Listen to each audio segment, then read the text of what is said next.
नमस्ते फ्रेंड्स। आज हम दिवाली स्पेशल मुरमुरे और पतले पोहे का मिक्स चूड़ा या फिर कोल्हापुर स्पेशल झणझणीत भड़ंग। वैसे देखा जाए तो चूड़ा, नमकीन या फिर फरसान अलग अलग पफ राइस का होता है। जैसे कि मेरी पहली रेसिपी पतले पोहे का चूड़ा, थिक पोहे का चूड़ा, मुरमुरे का चूड़ा और ये मुरमुरा और पतला पोहा मिक्स चूड़ा। दिवाली में बहुत सारे स्वीट्स खाने के बाद ये तीखा चूड़ा खाने के बाद आपका मन भर जाएगा। तो फिर चलिए बनाते हैं सेकेंड टाइप ऑफ चूड़ा। भड़ंग बनाने के लिए आपको चाहिए 1 कप मूंगफली, उसके बाद 1 कप कड़ी पत्ता, 1 टेबलस्पून हींग, 2 टेबलस्पून कांदा लहसुन मसाला, 1 tablespoon red chilli powder, 2 tablespoon coriander powder, 1 tablespoon garam masala, 1 tablespoon हल्दी पाउडर और 1 टेबलस्पून तिल लेनी है। और भड़ंग के लिए सबसे इम्पोर्टेंट है बहुत सारा गार्लिक। और यहाँ पे टेस्ट बढ़ाने के लिए मैंने थोड़ी सी ग्रीन चिली का भी इस्तेमाल किया है। और यहाँ पे मैंने 1 टेबलस्पून जीरे को अच्छे से भूनकर उसका क्रश कर लिया है एंड 2 टेबलस्पून शुगर पाउडर। मैंने लगभग आधा किलो मुरमुरे का पैकेट यूज़ किया है और पाव किलो पतला पोहा। तो सबसे पहले हमें कढ़ाई में पतले पोहे को ड्राई रोस्ट कर लेना है। पतला पोहा हो या फिर मुरमुरा, आपको हमेशा उसे छलनी से छानने के बाद ही उसे रोस्ट कर लेना है, ताकि उसमें जो डर्ट होती है या फिर जो उसका चूरा होता है वो निकल जाता है। आपको लो टू मीडियम फ्लेम पे उसे अच्छे से फ्राई कर लेना है, ताकि उसका क्रंचीनेस हमें अच्छे से मिल जाए। मैंने यहाँ पे थोड़ा सा पिंच ऑफ सॉल्ट उसमें ऐड किया है, ताकि रोस्ट होने के बाद वो सिकुड़ेगा नहीं, फ्रेश कड़क रहेगा। इसलिए आपको सिर्फ पिंच ऑफ सॉल्ट ऐड करके लो टू मीडियम फ्लेम पे अच्छे से करारा होने तक भून लेना है। इसी तरह आपको मुरमुरे को भी अच्छे से भून लेना है, क्योंकि हम विदाउट तेल मुरमुरे और पोहे को अच्छे से ड्राई रोस्ट कर लेने वाले हैं।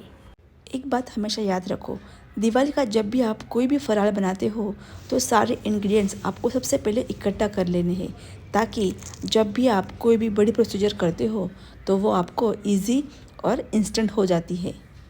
आपने देखा होगा पतले पोहे को क्रश करके आपको चेक कर लेना है कि आपका पतला पोहा कुरकुरा हुआ है कि नहीं। उसके बाद मैंने मुरमुरे को भी वही प्रोसेस फॉलो की है। लो टू मीडियम फ्लेम पे मैंने मुरमुरे को भी अच्छे से ड्राई रोस्ट कर लिया है, ताकि हमारा जो मुरमुरा है वो अच्छे से क्रंची फ्लेवर दे। अब वही मुरमुरा और पतला पोहा मिक्स करके हमें एक बड़ी परात में निकाल लेना है। अब हम चिवड़े को लगने वाला मसाले को फ्राई करने वाले हैं। सबसे पहले मैंने यहाँ पे लगभग 200 ग्राम तेल गरम करने के लिए रखा है, क्योंकि इसी में हम हमारे ड्राई नट्स और मसाले भूनने वाले हैं। तेल को अच्छे से गर्म होने के बाद आपको फ्लेम लो टू मीडियम करनी है और उसमें 1 कप मूंगफली को ऐड करना है। अगर हमने हाई फ्लेम पे मूंगफली को फ्राई किया तो वो ऊपर से काली हो जाती है और अंदर से वो नरम होती है। इसीलिए आपको लो टू मीडियम फ्लेम पे ही मूंगफली को अच्छे से फ्राई कर लेना है। हम यहाँ पे भड़ंग बना रहे हैं, इसलिए हम यहाँ पे सिर्फ मूंगफली का इस्तेमाल करने वाले हैं। अगर आपको काजू या फिर बादाम यूज़ करने हो तो वो भी आप यूज़ कर सकते हो। मैंने यहाँ पे लो टू मीडियम फ्लेम पे आप देख सकते हो बिल्कुल 3 से 4 मिनट मुझे मूंगफली को फ्राई करने के लिए लगे थे। लो फ्लेम पे मैंने उसे अच्छे से करारे होने तक फ्राई किए हैं। और हाँ, आपको मूंगफली को ज़्यादा रेड भी नहीं करना है, अदरवाइज़ वो काले होने के बाद वो थोड़े से कड़वे लग सकते हैं। इसलिए ये कलर आने के बाद आपको मूंगफली को निकाल लेना है। और हाँ, अब हम जो भी फ्राई करेंगे वो जो हमने भून के रखे हुए मुरमुरे और पोहे हैं उसके ऊपर ही हमें सब ऐड करना है, ताकि उसके जो एक्स्ट्रा ऑयल है वो भी हमारे पोहे को लग जाएगा और एक्स्ट्रा ऑयल की भी ज़रूरत नहीं पड़ेगी। इस तरह से मैंने पीनट्स को हमारे मुरमुरे और पोहे के ऊपर डाल दिया है। अब पीनट्स के बाद हम उसमें ऐड करेंगे कड़ी पत्ता। अगर आपके पास फ्रेश कड़ी पत्ता हुआ तो अच्छा है, अदरवाइज़ मेरे यहाँ पे जो ड्राइड कड़ी पत्ता है मैंने उसका इस्तेमाल किया है। हमें कड़ी पत्ते को भी अच्छे से फ्राई कर लेना है, क्योंकि चिवड़ा है तो कड़ी पत्ता तो बनता है, इसीलिए आपको कड़ी पत्ते को भी अच्छे से करारा होने तक फ्राई कर लेना है और उसे भी हमारे मुरमुरे और पोहे के ऊपर डाल देना है। अब हम ऐड करेंगे लहसुन। लहसुन को भी हमें अच्छे से बिल्कुल कुरकुरा होने तक फ्राई करना है, क्योंकि जब हम भड़ंग खाते हैं, चूड़ा खाते हैं, तब उसमें जो वो करारा लहसुन का फ्लेवर हमारे दांतों के नीचे आता है तो चिवड़ा बहुत ज़्यादा फ्लेवरफुल लगता है। और भड़ंग मतलब लहसुन का तड़का, इसलिए आपको यहाँ पे अच्छी मात्रा में लहसुन को यूज़ करना है। मैंने लहसुन को अच्छे से बारीक बारीक काट लिया है। आपको इसे क्रश बिल्कुल नहीं करना है, क्योंकि इसका जो क्रंची टेक्सचर है वो टुकड़ों से ही आता है। इसलिए आपको लहसुन को ऐसे बारीक बारीक टुकड़े में काट के ही उसे फ्राई कर लेना है। और हाँ, लो टू मीडियम फ्लेम पे ही आपको उसे अच्छे से फ्राई कर लेना है, अदरवाइज़ हाई फ्लेम पे वो लाल हो जाएंगे और अंदर से वो सॉफ्ट रहेंगे। इसलिए आपको लो टू मीडियम फ्लेम पे ही उसे अच्छे से कुरकुरे कर लेने हैं। अब उसी तरह हमें लो टू मीडियम फ्लेम पे ग्रीन चिली को भी अच्छे से करारी होने तक फ्राई कर लेना है। लहसुन और ग्रीन चिली को हमें अच्छे से करारे होने तक फ्राई करके उस पोहे के ऊपर ऐड कर लेना है, ताकि उसका टेस्ट जो है वो एनहांस हो जाता है। लहसुन और ग्रीन चिली को फ्राई करने के बाद अब उसी तेल में हम हमारे सूखे मसाले भी फ्राई करने वाले हैं। इसी तेल का हमें इस्तेमाल करना है, क्योंकि इस तेल में अभी हमारे लहसुन का अच्छे से फ्लेवर है। ये बिल्कुल फ्लेवरफुल ऑयल हो गया है। अब हमें लगभग 2 टेबलस्पून राई को और 2 टेबलस्पून जीरे को ऐड करना है। और हमने जो बड़ी सौंफ ली थी वो भी हमें इसमें ऐड कर लेनी है। ये सारी प्रोसेस हमें लो टू मीडियम फ्लेम पे ही करनी है। अब हम उसमें 1 टेबलस्पून हींग और 1 टेबलस्पून तिल को ऐड करेंगे। हींग डालने के बाद आपको लगभग 10 से 15 सेकंड उसे फ्राई कर लेना है।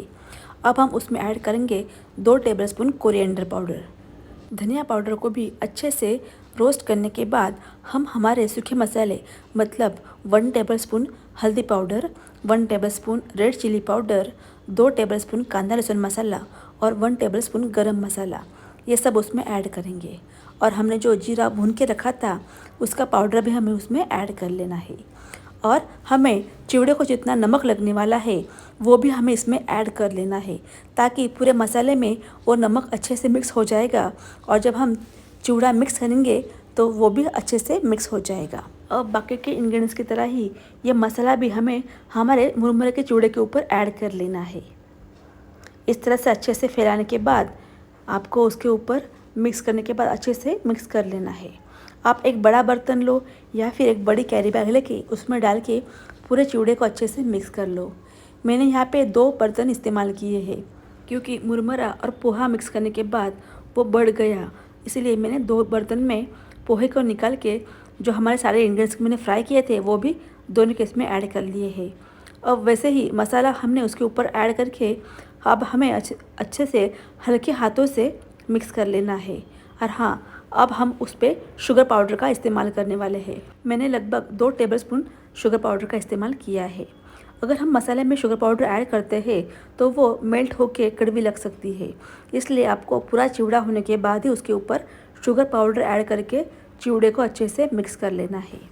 फ्रेंड्स, हमारा मुरमुरे और पोहे का भड़ंग चिवड़ा तैयार हो गया है।